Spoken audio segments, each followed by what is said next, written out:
Hello, good morning everyone. आप लोग का कॉमर्स क्लास में बहुत बहुत स्वागत है। आज खूब ज़्यादा ठंडी लग रही है ना, इसीलिए मैं क्या कर रही हूँ, बड़े आराम से आज पढ़ा रही हूँ ताकि आप लोग को जो है वो कॉन्सेप्ट भी पूरी तरीके से क्लियर हो जाए। तो आज हम लोग कुछ नया सीखेंगे और नए सीखने में मैं आप लोग को एक नई टॉपिक के बारे में बताने जा रही हूँ जो कि हमारे बैक टू बैक वीडियो जितने भी थे उन्हीं से रिलेटेड है, जिसमें हम लोग अकाउंट्स के बारे में पढ़ रहे थे।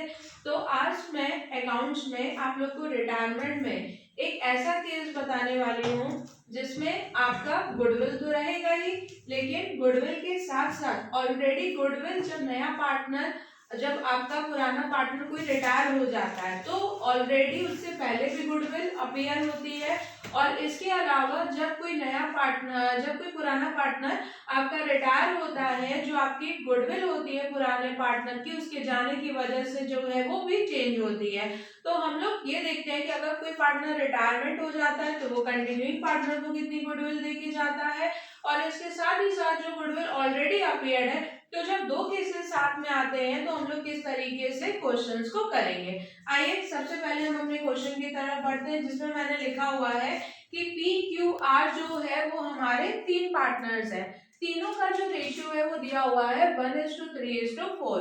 अगर मैं बात करूं तो मैं कैसे लिखूंगी ओल्ड रेशियो को, old ratio of P is to Q is to R, इसको मैं लिखूंगी 1:3:4 के रूप में। अब मैं आती हूँ अपॉन में, तो जब मैं अपॉन की तरफ बढ़ूंगी तो सीधी सी बात है, इन तीनों का सम जो है वो आपका अपॉन में आता है 4 + 3 7 + 1 8, तो 1/8 3/8 और आपका हो गया 4/8। गुडविल जो अपीयर है ऑलरेडी बुक में वो कितनी दी हुई है 3 लाख रुपीज। अब बोल रहा है यहाँ पे वाई जो है वो रिटायर हो गया, और जब वाई रिटायरमेंट हुआ तो उस केस में यहाँ पे वाई रिटायरमेंट कर दीजिएगा। जब वाई रिटायरमेंट होता है तो गुडविल जो है वो वैल्यूएट हो गई 1,50,000, और वो अपनी बची हुई गुडविल एक्स और जेड को यहाँ पर दे के जाता है। यहाँ पे देखिएगा मैंने यहाँ पे पी क्यू आर लिखा है, लेकिन यहाँ पे मैंने वाई लिख दिया, तो यहाँ पे आप लोग इसको करेक्शन कर लीजिएगा, वाई की जगह यहाँ पे पी कर दीजिएगा और यहाँ पे Q और यहाँ पे R कर दीजिएगा। तो जब मैं यहाँ पे बढ़ूंगी तो P हमारा एक ऐसा पार्टनर है जो क्या हो रहा है, पूरी तरीके से रिटायर हो रहा है। अब यहाँ पे ध्यान दीजिएगा, ये क्वेश्चन मैंने अपने से बनाया है, तो उस केस में क्या हो रहा था कि जब मैं करवा रही थी तो पुराने वाले जो क्वेश्चंस थे वो यहाँ पे लिखे हुए थे, तो उसको मैंने थोड़ा सा चेंज कर दिया है, और पी क्यू आर जो है वो अब हमारे पार्टनर्स हैं, और जिसमें से पी जो है वो रिटायर हो जाता है। पी के रिटायरमेंट के बाद जो गुडविल है वो आपकी रहती है 1,50,000, और क्यू और आर जो है वो हमारे रिमेनिंग पार्टनर्स रहते हैं जो अपने फ्यूचर प्रॉफिट को इक्वली डिस्ट्रीब्यूट करते हैं। तो यहाँ पे जो आपका न्यू रेशियो रहेगा Q/R का, वो आपका ये रहेगा 1:1, यानी 1/2:1/2। अब हम लोग सबसे पहले जो इसमें फर्स्ट स्टेप निकालेंगे वो हमारा क्या होगा, गेनिंग रेशियो। गेनिंग रेशियो को निकालने का फॉर्मूला एज इट इज आपका सेम है, न्यू रेशियो में से जब हम ओल्ड रेशियो लेस कर देंगे। तो यहाँ पे जब P रिटायर हो गया तो बचे कौन पार्टनर, Q और R, तो Q का निकालेंगे और R का निकालेंगे। Q का न्यू रेशियो 1/2, R का भी न्यू रेशियो 1/2, लेकिन Q का पुराना रेशियो 3/8 और R का पुराना रेशियो है आपका 4/8। अब हम 2 और 8 का एलसीएम लेंगे तो आपका आएगा 8। 2 के टेबल में 8 कितनी बार में आता है, 4z बार में आता है, और ये आएगा आपका 3, यानी होगा कितना 1/8। उसी तरीके से यहाँ पे निकालेंगे 4 - 4, ये हो गया 0/8। तो यानी गेनिंग रेशियो में आपका एक ही पार्टनर बचा जिसको हम बोलेंगे Q, जिसका रेशियो क्या है 1/8। अब हम आते हैं पहले केस की तरफ, जब गुडविल ऑलरेडी आपके बुक में अपीयर होती है। जब गुडविल हमारे बुक में अपीयर है तो यहाँ पर कितना लिखा हुआ है 3 लाख रुपीज। तो ये जो गुडविल होगी जो ऑलरेडी अपीयर रहती है वो सारे ओल्ड पार्टनर्स में ओल्ड रेशियो में बढ़ती है।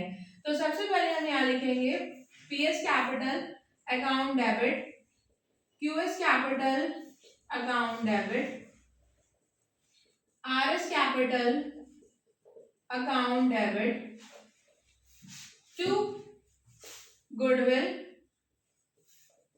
अकाउंट। करेंगे, जो गुडविल है उसका अमाउंट कितना दिया हुआ है 3 लाख रुपए। अब क्या करेंगे, आप इस 3 लाख रुपए को ओल्ड रेशियो में बांटेंगे। ओल्ड रेशियो क्या है 1:3:4, यानी ये बटेगा 1/8 में।